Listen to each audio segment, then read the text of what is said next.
মাননীয় সংসদ নেতা, আপনি সংসদ কক্ষে প্রবেশ করার কিছুক্ষণ আগে এই সংসদের সকল সদস্য সরকারি দল এবং বিরোধী দল থেকে বক্তব্যের মাধ্যমে একটি প্রস্তাব পাশ করেছে। আপনাকে ধন্যবাদ জানিয়ে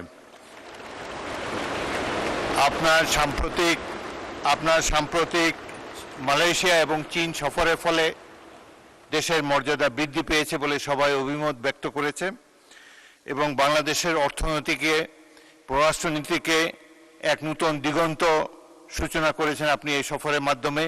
সেজন্য আপনাকে ধন্যবাদ জানাচ্ছি এই সংসদের পক্ষ থেকে। Welcome back to this parliament. আপনি কিছু বলতে চাচ্ছেন? জি, মাননীয় স্পিকার, আমি কিছু কথা বলতে চাচ্ছি। বিসমিল্লাহির রহমানির রহিম। মাননীয় স্পিকার,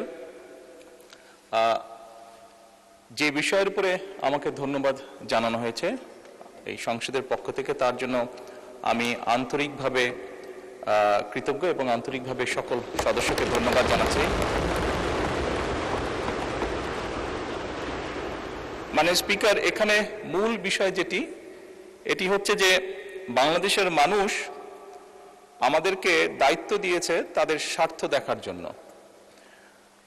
আমাদের দলের অবস্থান থেকে আমরা একটি স্লোগান ব্যবহার করি, সেটি হচ্ছে যে বাংলাদেশ ফার্স্ট বা বাংলাদেশ প্রথম।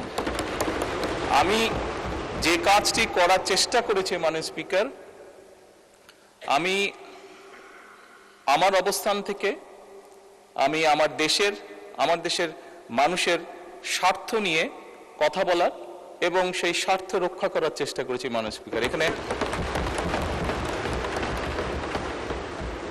মাননীয় স্পিকার, এখানে আমাদের কারোরই কোনো ব্যক্তিগত কোনো বিষয় নেই।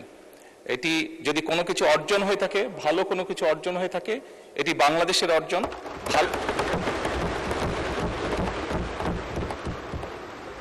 এই সফরের মাধ্যমে যদি দেশের মানুষের কোনো অর্জন হয়ে থাকে, সেটি এই দেশের মানুষের অর্জন মাননীয় স্পিকার।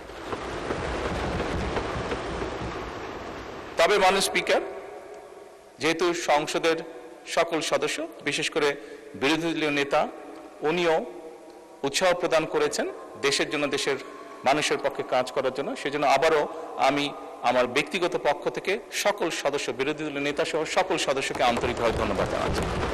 ধন্যবাদ।